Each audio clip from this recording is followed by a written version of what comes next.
The Tom Woods Show, episode 993. Prepare to set fire to the index card of allowable opinion. Your daily dose of liberty education starts here. The Tom Woods Show. Folks, add a new skill to your resume the easy and convenient way with Skillshare, an online learning community with over 16,000 classes in design, business, and more. Get your first month free at Skillshare.com/Woods. Hey everybody, Tom Woods here. Before I jump into the topic for today, let me say a little something about what's going on with the 1,000th episode event in Orlando. Well, I have indeed decided to postpone it. It's just awful to have to postpone something for so many reasons. You're definitely going to cut into your attendance. It's hard to get the word out on such short notice. It's going to be September 30th, 2017, instead of September 9th, but I'm hopeful that all you good folks will help me, given that I'm taking a bit of a hit with this decision to reschedule. So any way you can share the information on social media, the link to tomwoods.com/Orlando, anything you can do to, well, try to be there or bring an extra person above and beyond the people you were planning on bringing. Whatever we can do to try to make up for the hit in attendance that we're going to take would be much appreciated. So anyway, September 30th is the new date.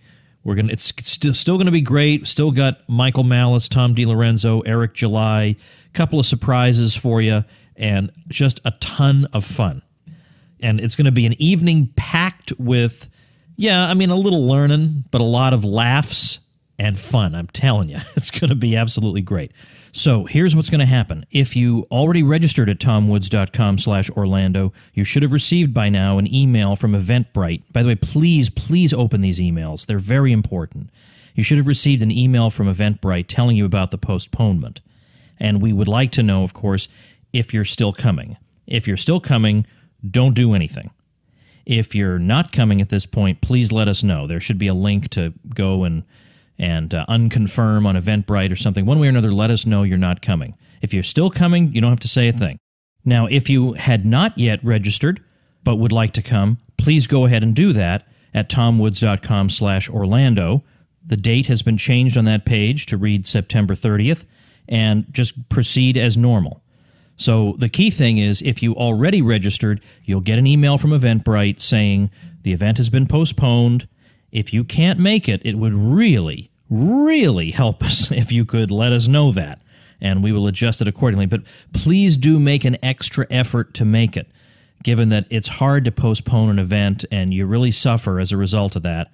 Anything you can do to help me get the word out that the date has been changed and get the link tomwoods.com/Orlando out would be very, very much appreciated. Now, for the topic we're covering today, this comes up every once in a while about whether government can or should be run like a business. And if only we could get a skilled businessman in there, that would solve our problems. We get this a lot, actually, and I don't think I've ever devoted an episode to it, so I thought I would devote at least a few comments to it. I've covered it, I think, in one of my talks that I used as an episode, but it was quite a long time ago. So I want to cover that today, and in particular, I want to comment on an excellent article by our friend Peter Klein on precisely this topic. Peter is at Baylor University. What prompted Peter to write this article, which, of course, you know, will naturally be linked at tomwoods.com/993, was that Peter was interviewed, apparently along with a number of other professors, on the general subject of the fact that you have a businessman as president now. And what do you, as a business professor, think about that? Does this make him potentially a better chief executive because of his business background? So Peter gave a response to this question that was quite different from other people's responses. Not that he was saying yes and they were saying no, or vice versa, but rather that he thought the question itself is not a good question because it misunderstands the nature of government and the nature of private business. So Peter says that a lot of the other professors were saying things like, well, he basically ran a family-run real estate business, and that's not the same thing as a Fortune 500 company. Or he's a salesman and a deal maker. He's not a manager. Or he doesn't have the usual leadership traits that we teach in our leadership classes. Things like that. All right, fairly predictable. I wouldn't expect to be overwhelmed by the originality of professors like that. But Peter emphasized a completely different point, which is simply that government can't be run like a business, because government and business are intrinsically different, he says. Now, how are they intrinsically different? Well, the answer is that one is run on the basis of profit and loss, and the other one can't be, because a business firm is offering some product or service, and they earn revenue from people consuming that product or service. And they're able to look at their revenues versus their costs and figure out whether or not they're a going concern, whether or not they're doing well or if they're doing badly. They can tell that by comparing how much they've poured into the enterprise with how much they're earning back in revenue from consumers. And then they can decide, should we expand? Should we contract? Should we expand particular parts of the business? Should we maybe contract particular parts of the business? If we are a bakery, for example, maybe most of our profits are in cakes and the very, very small portion are in pies, and maybe we would be better served by shifting more resources into cakes and having fewer in pies. You know that based on what the revenue information is telling you. Now, meanwhile, you have government. Government services, with very, very few trivial exceptions, are not offered on a fee-for-use basis. And even if they were, there would still be problems. But the point is, government earns revenue coercively. It has nothing to do with people's satisfaction with the alleged product, whatever that is. It earns it coercively, so it can't conclude on the basis of the money that it's bringing in, whether it's meeting its stated objectives in the eyes of its customers, if we may call them that. We shouldn't, but just for the sake of argument. It has no way of assessing its performance, because there is no profit and loss mechanism, because there's no voluntary revenue stream. They can say, okay, well, we spent X number of dollars providing this array of services, and then this amount of money came in, so we should continue doing what we're doing. They have no way of knowing because they're not getting voluntary payments. As Peter says, each agency, bureau, and department, from the federal level down to the local police department, has some stated objectives. But how well are these objectives being met? Is the nation being defended effectively and efficiently in a way that satisfies its, quote, customers? Do its top officials deserve praise or condemnation? How about commerce? The local beat cop? What constitutes high performance in these contexts? As Mises explains in his book Bureaucracy, these questions are fundamentally unanswerable, or at least impossible to answer with the same precision we apply to assessments of private businesses, because government agencies do not sell their services on competitive markets. The consumer, so-called, does not choose among providers, directing funds toward the firm that provides the best products at the most reasonable prices. Rather, the consumer pays whether he likes it or not. The fundamental problem is that government agencies do not sell services to consumers on competitive markets and have no financial bottom line. So you can't evaluate them in the same way that you can evaluate the performance of a private firm.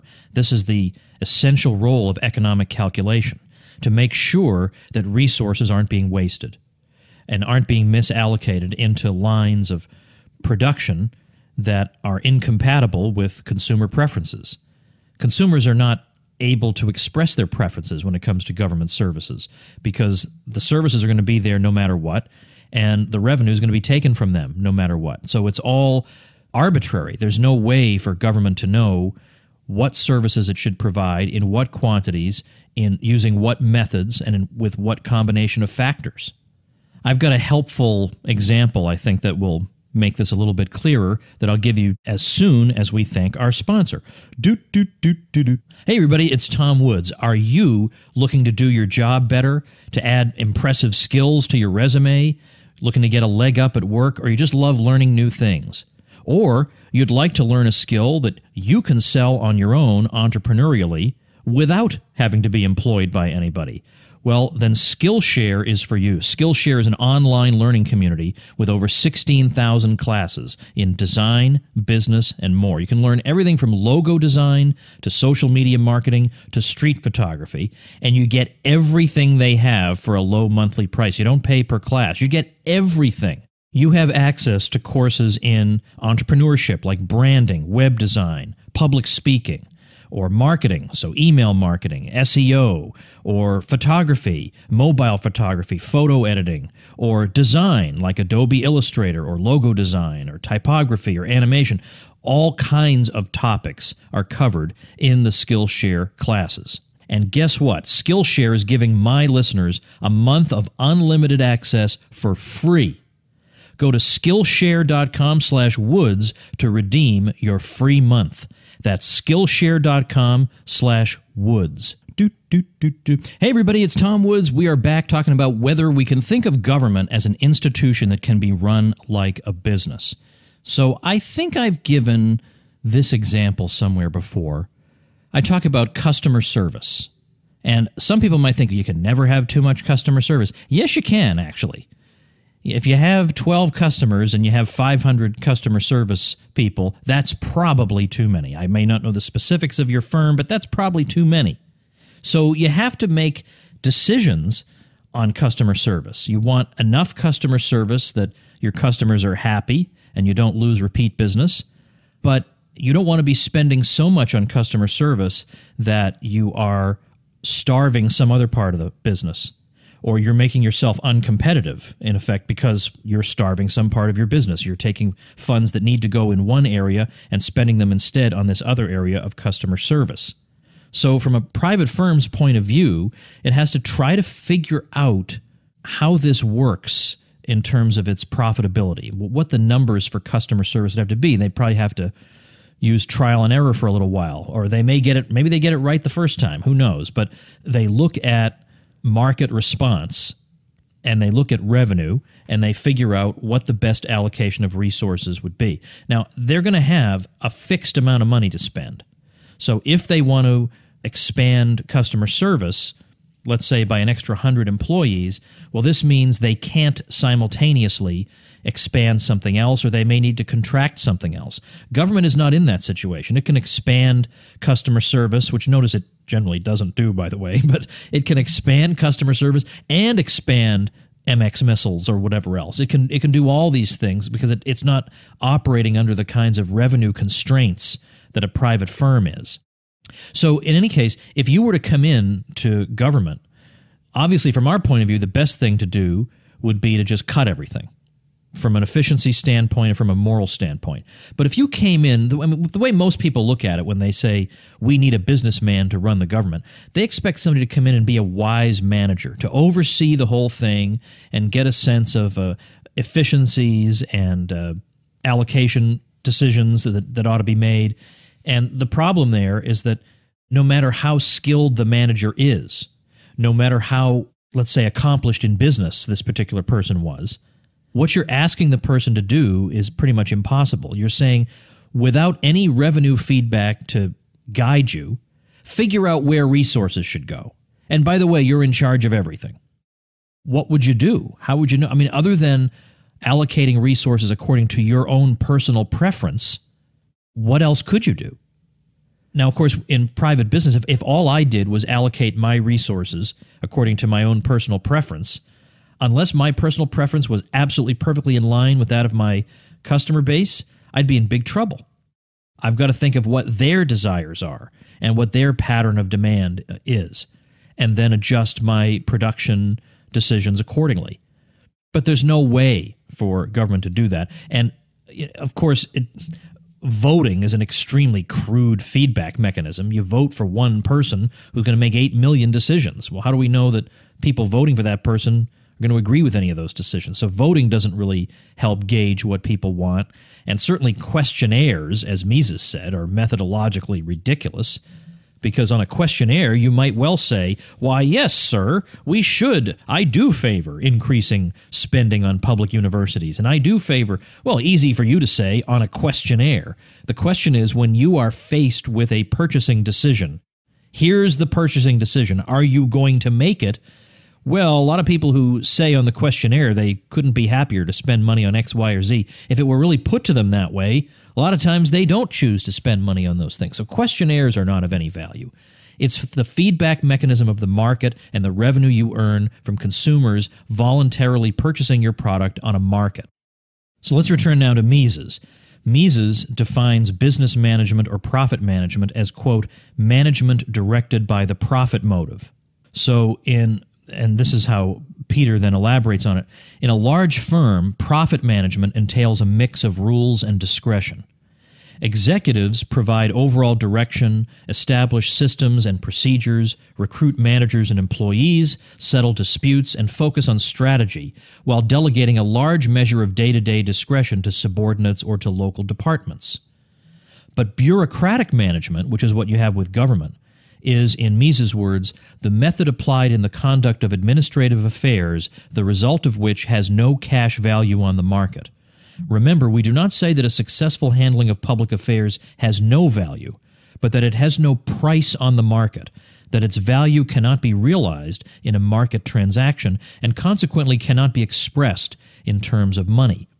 And then Peter again elaborates on this, saying that Mises goes on to explain how profit management and bureaucratic management, these two methods we just talked about, require entirely different sets of skills and use completely different management principles. For example, under bureaucratic management, decision-making must be hierarchical with strictly limited discretion for subordinates. Because without a financial bottom line, how would you know if their actions contribute to overall performance? So therefore, you got to micromanage them and not give them much leeway.